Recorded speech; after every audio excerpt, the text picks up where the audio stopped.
favor al equipo que nos grabe para ahora con muchísimo gusto escuchar la columna del doctor Eduardo Sabugal. Hoy lunes, hoy toca escuchar la luneta.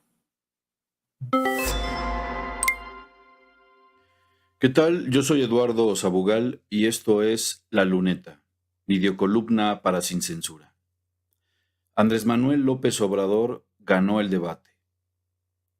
El pasado domingo, 28 de abril de este 2024, se llevó a cabo el segundo debate presidencial donde participaron la candidata del PRIAN, la doctora Claudia Sheinbaum y el de la sonrisa estudiada, que al parecer solo quita tiempo y quizá, si bien le va, votos a los del PRIAN. No hubo nada nuevo. El mismo fracaso del formato, con tiempos cortos, donde es imposible argumentar extensamente algo medianamente bien pensado y donde el intercambio de insultos y acusaciones reemplaza la exposición y la discusión real de las ideas. A veces el formato televisivo y televisiado hace que el televidente esté más atento del cronómetro de los participantes que a sus palabras e ideas. Más allá del antidebate que diseñó el INE, porque no se debatió en realidad nada, vimos lo que ya sabíamos, que hay solo dos caminos para el país: profundizar la transformación y darle continuidad al proyecto que ha sacado de la pobreza a 5 millones de mexicanas y mexicanos, o bien restaurar el régimen de corrupción y la política del saqueo que el neoliberalismo impuso en perjuicio de la mayoría durante décadas.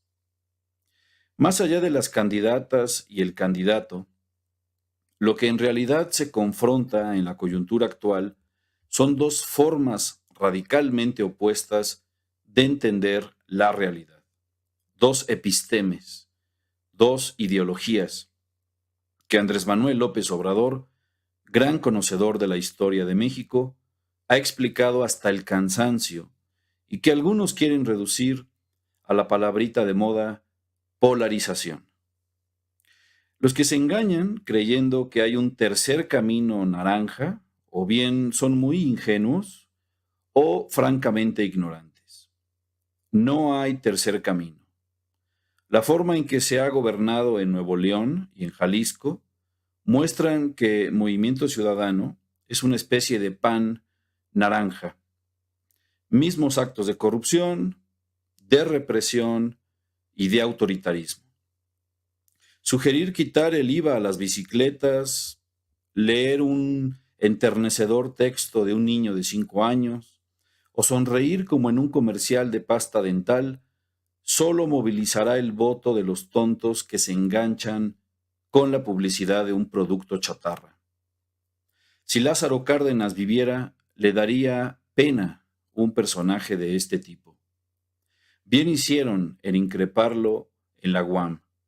Su discurso no tiene nada que ver con la realidad y parece que le habla a los habitantes de otro país.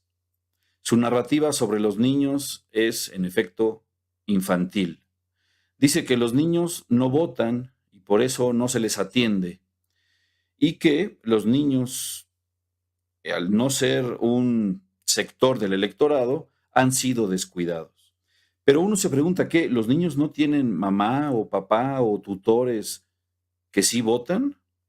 ¿Por qué él mismo está usando el discurso de los niños para promover su voto? ¿A quién le habla Maínez? Pareciera que este candidato es en sí mismo un galimatías. Está hecho de inconsistencia ideológica y de estrategia mercantil.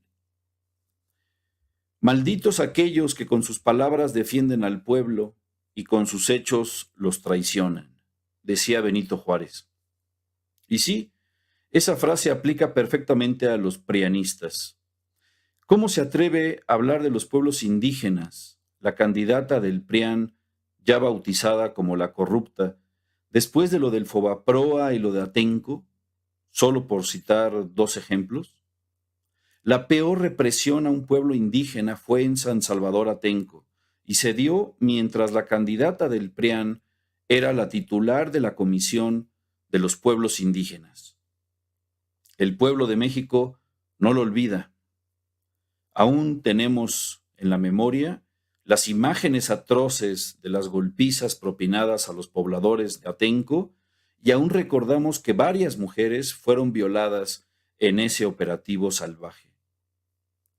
Dice que se manda sola, pero como bien tuiteó Fabricio Mejía Madrid, a la fachiza ya no le importa Gálvez. La mandaron a atacar a Rocío Nale, ya la Ciudad de México, y defender a dos mafias siniestras, el cártel inmobiliario y los Yunes. Su cambio constante de estrategia y discurso son dignos de un ente esquizoide. Primero dice que no tiene partido y luego se acuerda mágicamente que se supone que ella representa a los dos partidos más populares y corruptos de las décadas anteriores y al residuo de lo que se decía ser un partido de izquierda y que terminó por traicionar y traicionarse, el PRD. Se quiere la candidata desligar de los mismos que la promovieron en un inicio, antes de que la dejaran caer en caída libre. Se quiere desmarcar del cártel inmobiliario y sin embargo la mandan a intentar promover a Taboada. Usa palabras que ella misma parece no entender. Por ejemplo, parece no entender qué es lo público y lo privado, la diferencia entre ambos. O parece no entender lo que es legal y lo que no lo es. Incluso usa la palabra científica sin entender cómo opera o funciona la ciencia, cualquier tipo de ciencia. Quiere reducir la jornada laboral preguntándole a los empresarios, no a los trabajadores. Quiere usar el tema del narcoestado cuando en realidad durante el sexenio de Calderón es cuando en la Secretaría de Seguridad Pública había alguien como Genaro García Luna, aunque, ahora se sabe, ya había sido reclutado en tiempos de Salinas en el CISEN. La única que habla con autoridad y con un discurso propositivo, cuando no la distraen con estupideces, es la doctora Claudia Sheinbaum. Ella habla de lo que ya hizo. Tiene muy claro el proyecto de país que queremos todas y todos, porque su propuesta significa el segundo piso, la profundización de esta cuarta transformación que ya ha dado resultados en poco más de 5 años. Que la doctora Sheinbaum reconozca los enormes avances de la política que implementó Andrés Manuel López Obrador es lógico. Ella forma parte del movimiento que originó a Morena como partido político. Ella misma ha sido pieza clave en la cuarta transformación. Pero los otros dos candidatos parecen obsesionados con Andrés Manuel López Obrador. Lo atacan ya por inercia, pero en el fondo, y quizá de forma inconsciente, lo admiran, le tienen envidia. Lo poco sensato que dicen lo roban abiertamente del discurso López Obradorista. Lo poco que dicen, porque no les queda de otra, que van a mantener, porque ha sido benéfico para el pueblo de México, como los programas sociales, son éxitos, en realidad, de la cuarta transformación y en contra de los partidos que ellos representan.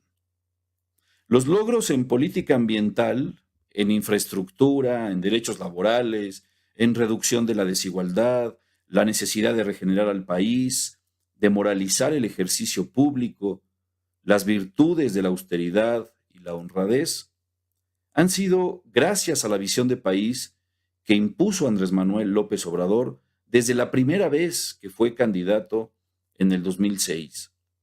Podríamos decir que desde hace al menos 30 años, Andrés Manuel López Obrador ha marcado la agenda de los problemas que se deben debatir y las ideas que se deben priorizar, les guste o no. Y les guste o no, se tienen que referir a su proyecto de nación. Les guste o no, Andrés Manuel López Obrador les puso la vara muy alta. En este último debate, el ganador fue justamente él, y por lo tanto, la Cuarta Transformación. Las obras de agua en Nuevo León, por ejemplo, fueron obras del gobierno federal para resolver la incompetencia de Samuel, quien, dicho sea de paso, es quien realmente está detrás de la mercadotecnia vacía de lo fosfo. Por el bien de todos, primero los pobres. Por cierto, hay que avisarle al de la sonrisa falsa que dentro de los pobres también hay niños y niñas. El eslogan, por el bien de todos, primero los pobres, es un eslogan que ideó Andrés Manuel y el movimiento que él encabezó hace casi 20 años. Y ese eslogan sigue resonando. El nuevo humanismo mexicano ha permeado afortunadamente en todas las capas de la sociedad. El antidebate del domingo solo confirma que la hegemonía del discurso político sigue siendo y seguirá siendo López Obradorista.